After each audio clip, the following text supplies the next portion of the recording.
wrote to them, he says, "Husbands, love your wives as Christ loved the church and gave himself up for her." There's two types of word for love in the New Testament. One of them is phileo, and that's where we get the word Philadelphia, which is love of the brothers. And the other one is agape. And the first one is more to do with affection and brotherly love. This one, agape, the one that's used here, is about a heart choice, a heart's preference, a settled decision to love. And that's the love that Jesus has for the church. And it says, Paul says that he gave himself up for her. Because of that love, he gave himself up for her. A sacrificial love. Now that word, gave himself up, is often translated in the New Testament as the word betrayed. Jesus allowed himself to be betrayed and to be handed over by those betrayers, by Judas, to the authorities. And we know what was about to happen. And I want you to listen, to look at this picture just for a few seconds.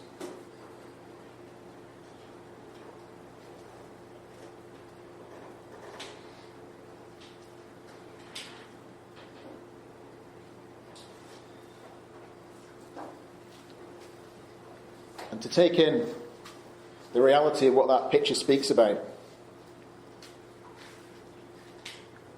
Perhaps your reaction to that picture, what went through your mind, the emotion that you felt, is a measure for you of what's in your heart and the measure of your love for Jesus. Just like the phrase, Jesus loves you, pictures like this, artwork like this, we can gloss on by. We've seen it so many times. And yet, there's so much there that tells us about Jesus' love for us. And this is where we leave the fluffy stuff behind. The stuff that we can't go into detail with the young kids because it would scare them.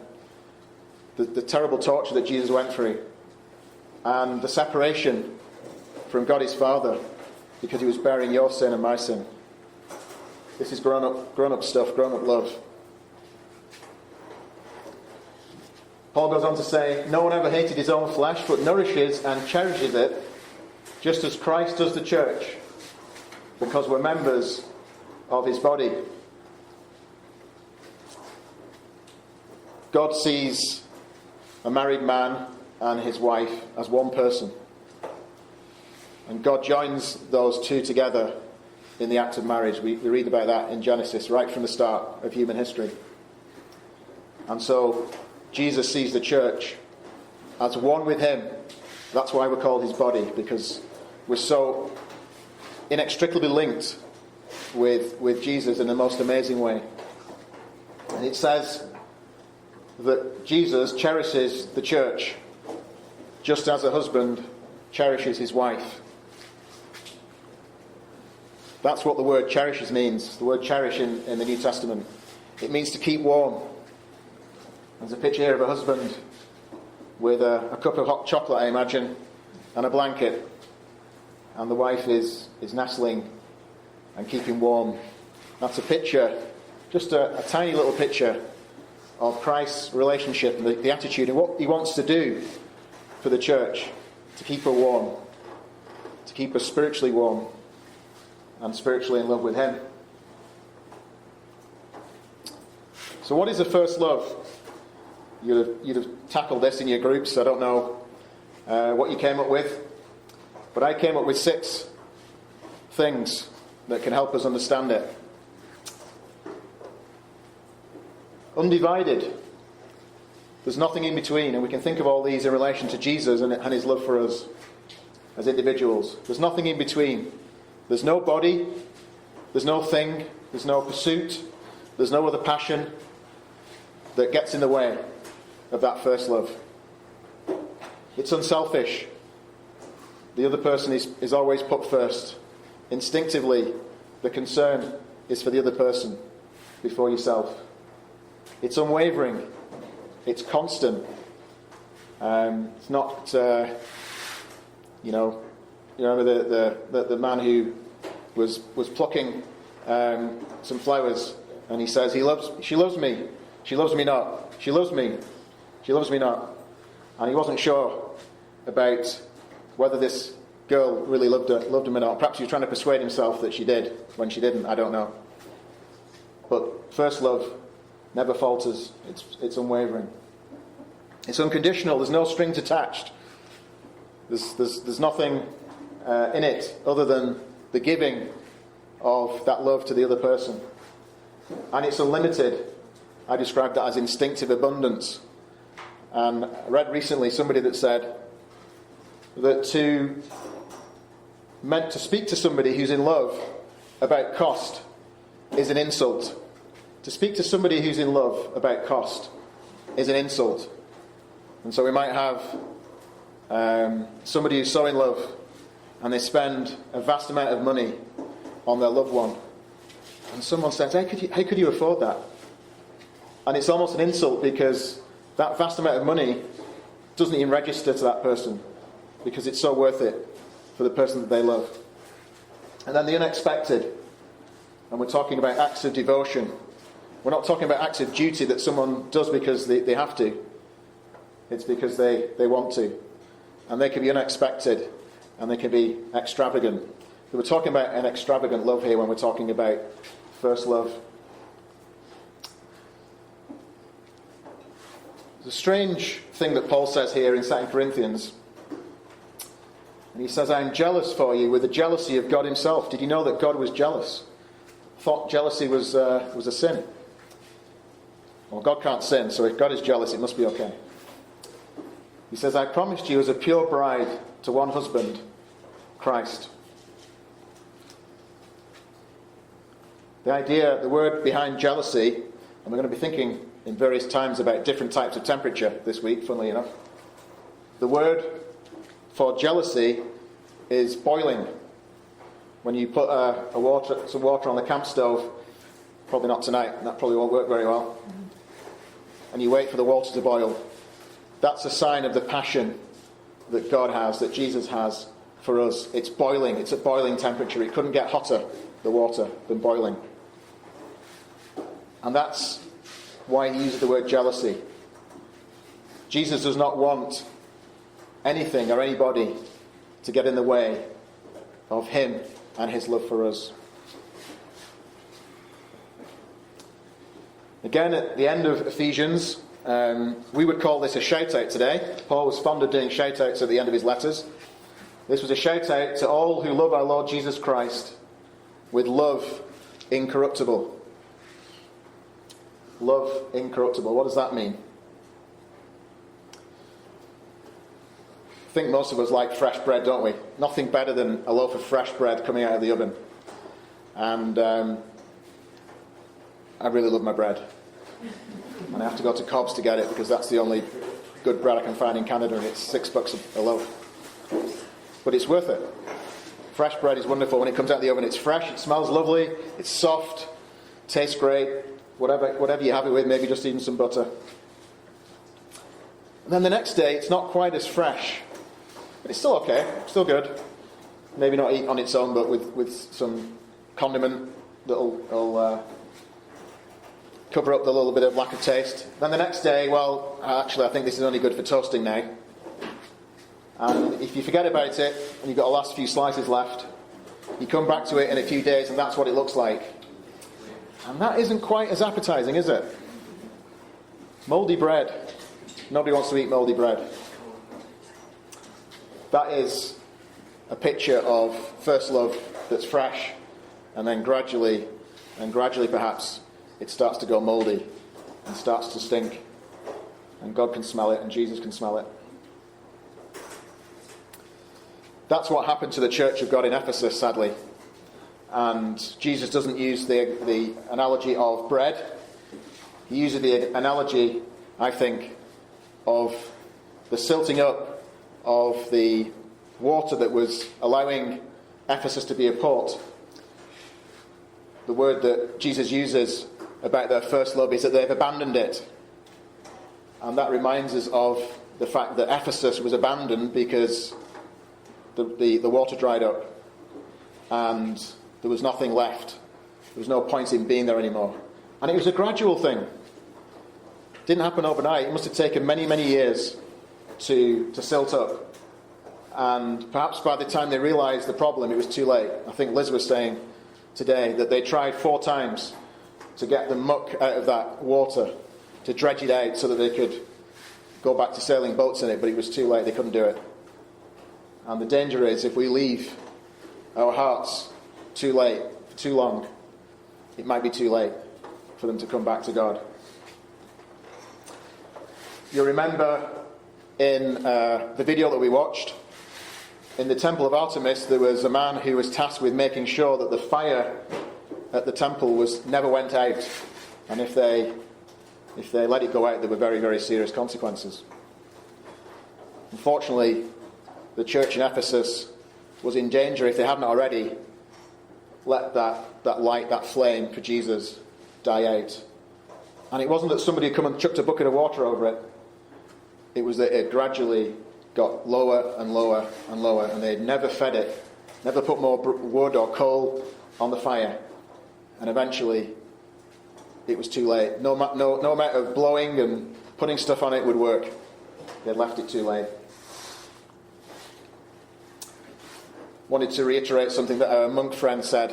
Apparently he's called the Dominican Brother of the Apocalypse, which is a fantastic title. I think I might want to be known as the Brother of the Apocalypse going forward. But he said a few things that are worth repeating. A church that is still very active, but have forgotten why it needs to be active. Is she going to lose the heart, the soul of all of this? That's really the challenge. Is this still a relationship? Is this still a relationship? Or is it just going through the motions? In a believer's life, even a committed believer, it is easy to start talking about God and stop talking to God.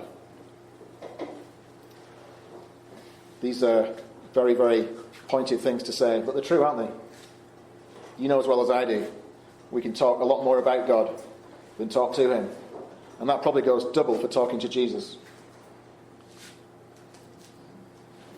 They were very busy. They were very busy as a church, very busy as individual Christians, I imagine.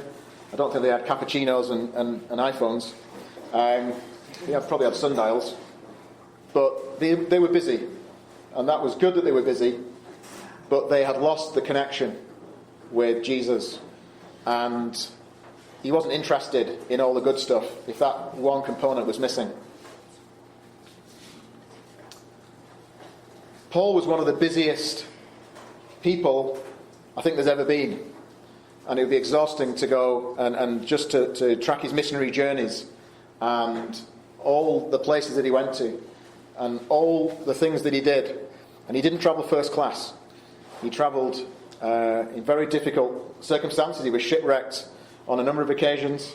He was persecuted, all the rest of it. But he seemed to have managed to avoid the trap that Ephesus had fallen into, because he says, "The life I now live in the flesh, I live by faith in the Son of God who loved me and gave himself for me."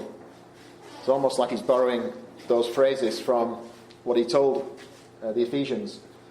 And he personalized it. He said, "The Son of God, Jesus, loved me." Even Paul, he was murdering his followers. And he gave himself up for me. And I'm going to live my life through that lens. And yeah, I'm busy, but I'm never going to let myself lose sight of the fact that this is who I am. This is my identity. It's that Jesus loved me and loves me and gave himself for me. What if we're sat here tonight thinking that what's in my heart for Jesus isn't what it should be? Maybe it never has been. Maybe it used to be, but gradually, for whatever reason, your heart's gone cold. The fire's gone out. It's got silted up with all kinds of other stuff that's taken Jesus' place. And Jesus is jealous right now because you're not giving him the first place. What can you do about that to restart that flame? Lots of things. But here's a suggestion. Anybody know who might wear this t-shirt in the Bible, in the New Testament? John. The Apostle John. That's right. This is what he called himself 4 times, I think, in the New Testament, in his Gospel, John's Gospel. Does anybody know what other people called him, what his nickname was? Anyone know what his nickname was? It's the same nickname as his brother, James. His nickname was Boanerges, which means sons of thunder. Sounds like a biking group. Not the kind of thing we think about maybe when we think about John. But he didn't call himself that in his epistle and in his gospel. Perhaps he didn't like that nickname very much, but he liked this one. The disciple whom Jesus loved. Why not the disciple who loved Jesus? Why didn't he use that particular title? I wonder, this is totally speculation, I wonder if it was because he realised that maybe the best way to grow our love for Jesus is to appreciate more and more Jesus' love for us. Maybe he understood that. Maybe that's something that we can take to ourselves. I want to look at 3 examples of when he used this phrase. We've already looked at the 4th. Yesterday, it was when he ran with Peter to the tomb at Easter. He described himself as the disciple whom Jesus loved. But this is another one. It's the upper room, the Last Supper. And it says, one of his disciples whom Jesus loved was reclining at the table at Jesus' side. And leaning back against Jesus, he said, you need a bit of context to understand this. Context is important.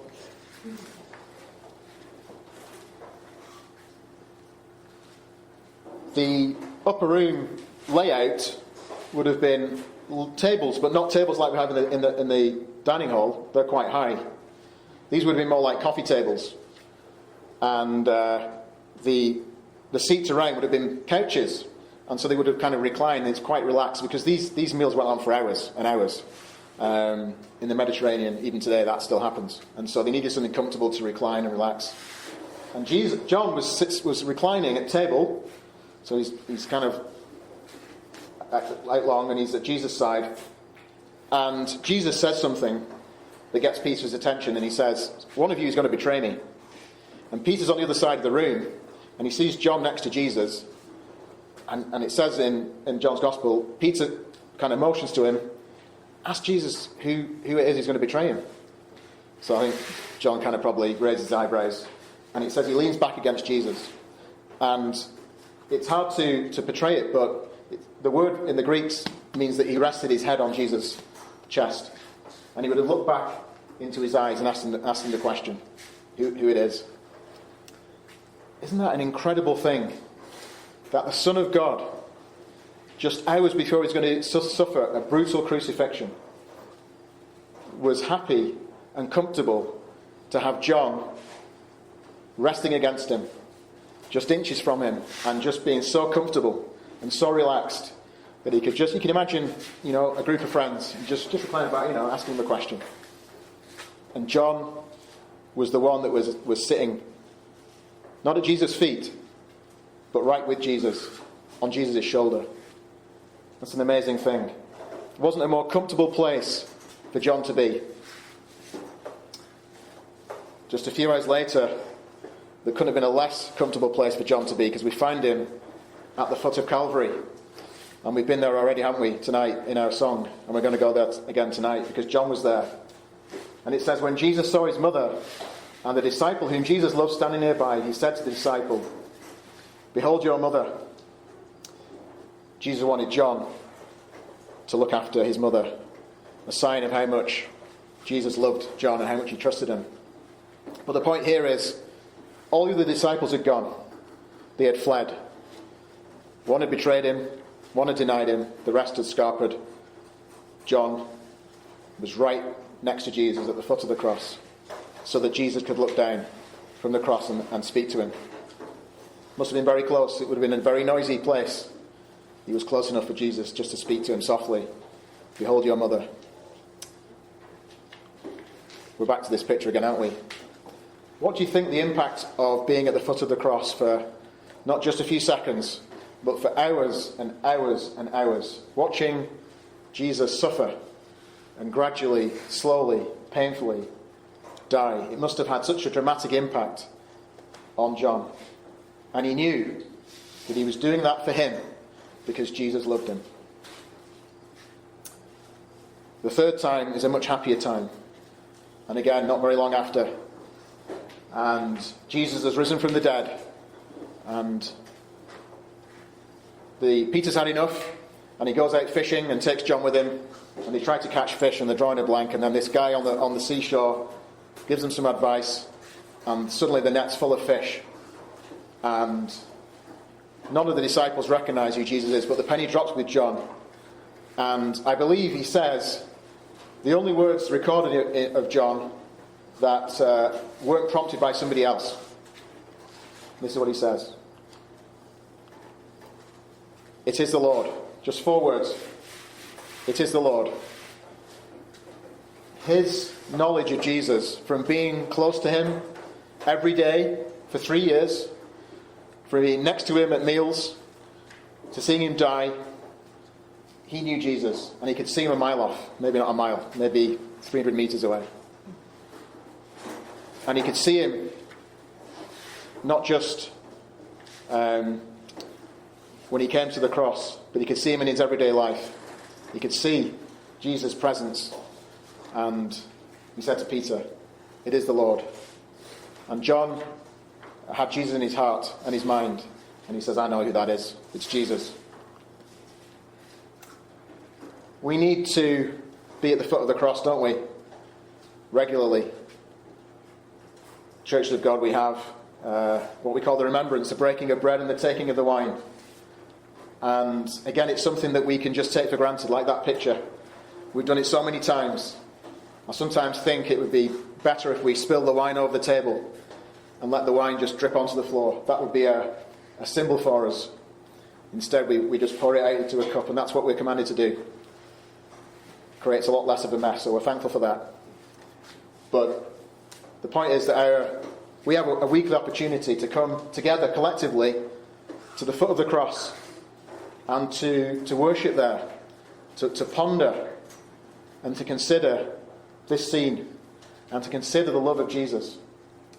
And we don't just do it by turning up, we do it by preparing our hearts and our minds with something to offer to God, to say thank you for Jesus' love to us. And that's a wonderful thing to help us keeping the love of Jesus in our hearts.